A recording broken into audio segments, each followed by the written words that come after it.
আসসালামু আলাইকুম রহমতুল্লাহ।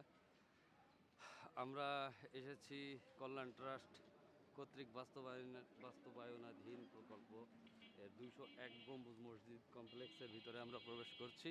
এটা টাঙ্গাইল জেলার গোপালপুর উপজেলাতে অবস্থিত।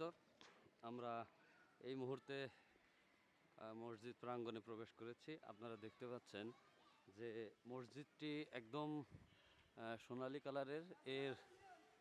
এর হচ্ছে 205টি গম্বুজ আছে। এটা হচ্ছে মুসলিমদের একটি পবিত্র স্থান। এটা মসজিদ, নামাজের স্থান। তো আমরা দেখতে পাচ্ছি যে অনেক দূর দূরান্ত থেকে মানুষজন এসেছেন এটা দেখার জন্য।